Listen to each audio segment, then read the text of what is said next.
Presentation. So, we're going to cover why are we presenting? Do I have to present? What should we present? Who am I presenting to?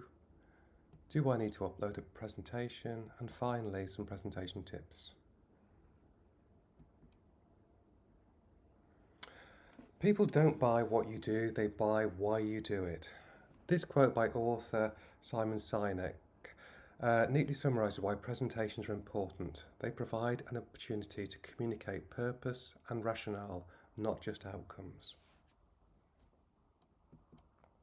So, why are we presenting for this particular module? Well, the ability to present is a core design skill that all designers need to demonstrate. Employers would consider it an essential skill for employment. However, few of us are naturally gifted presenters, and it's something we all have to work at. This module provides an opportunity to start practicing, and also by watching others, we not only rehearse the skill of presenting, but also learn how others approach their work. So, do I have to present? The simple answer is yes. Everyone has to present. It's a part of the module requirements. For those with acceptable reasons for not attending in person, alternative presentation formats and times will be agreed individually.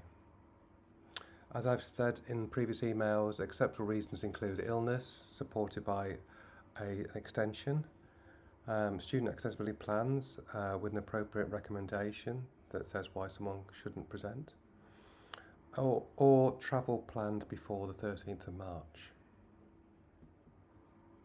So who am I presenting to? Well, for those concerned about large groups, well, that shouldn't be an issue. Typically, presentations will be in small groups of 6 to 8 students with your tutor. It's more of a conversation about your work than a formal presentation. If you feel this is still too big, then you can ask your tutor just to present to them.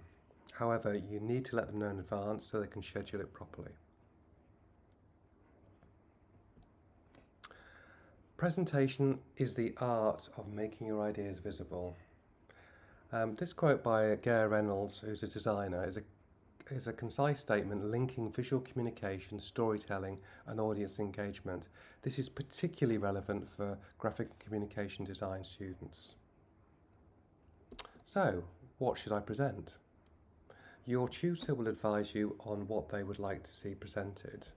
However, we would generally like a mix of development work and your final design artifacts or outcomes. This could be a selection of pages from your design process book and your final design artifact or outcome. So, what form could this take? Sometimes it's simpler to create a short presentation rather than flick through the pages of your process book. However, this is optional. A 12-slide presentation that showcases key moments in your design process, for example, your research, ideation, development, and final outcomes. You should use your design process book and your media kit to provide all the content. We don't want you to start creating brand new content just for a presentation. For students with physical work, lay it out for people to view while you're talking through your presentation slides. Again, your brief tutor will give you advice on this. Good presentation is less about decoration and more about communication. This quote by a public speaker and writer, Nancy Duarte, usefully emphasises that presentation is first and foremost about communicating content to an audience in a form they understand. Everything else, especially style, is subordinate to this.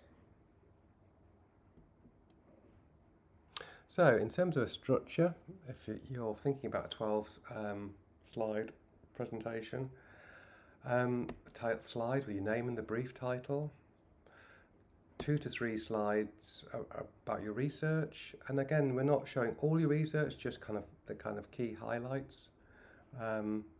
2 to 3 slides around ideation or concept generation. Again, every brief is slightly different. Some tutors will be working towards a kind of a final outcome over 8 weeks, and this makes a lot of sense, whereas other briefs kind of involve weekly exercises. So the actual content and how the ideation develops will depend based on the kind of the brief that you've been set.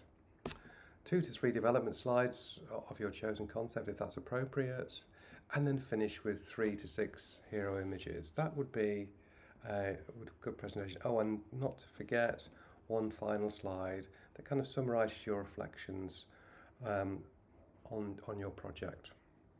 We're looking at probably about 12 slides or 16 max. We don't really want to see any more than that. Again, I stress that this is an optional activity to create a presentation, but it will help you deliver your presentation. So again, I've just quickly mocked up a 12 slide deck here that kind of uses photographs from Sketchbook plus some media kit images, and also you can kind of just see from the final slide that the reflections are kind of bullet points taken from the project summary that's part of your media kit. This example here is from a second year student's 12 slide presentation. You can probably just about pick out the early slides. This person's research has been summarised into what we call insights. So they just summarise what they found from their research rather than actually presenting the actual initial research itself. But that's something that you might want to consider, or you can just simply show some pages from your process book. So, how long is the presentation? Typically, your presentation will last 5 to 10 minutes. Again, your tutor will advise you on this. For a slide presentation, think about each slide on average lasting about 30 seconds. If your presentation includes videos or interactive demonstrations, ensure that the total content does not exceed 10 minutes. And just to kind of reiterate again, your brief tutor will advise you about the maximum length of presentations. I know some tutors are happy to have 10 minutes or slightly more. Some maybe want to restrict it to 5. How should I create the presentation? Well, this is entirely your choice. You could use Microsoft PowerPoint, Google Slides, Adobe InDesign, Canva. We don't mind. Unless it contains movies or sound, it might be safe to save at least one version as a PDF copy too, in case you need to share it. Do I need to upload my presentation? Well, the presentation again is optional. If you create one, you can show it from your own laptop. However, we will create a presentation submission form on Blackboard where you can upload a PDF copy if you want to share it or show on the university computer. We often find that sometimes there are technical problems with people connecting their own laptops and showing it from there. So we often provide a form to upload like a PDF version so that you can use either your tutor's computer, your friend's computer, or one of the computers in one of the studios. So let's get on to presentation tips.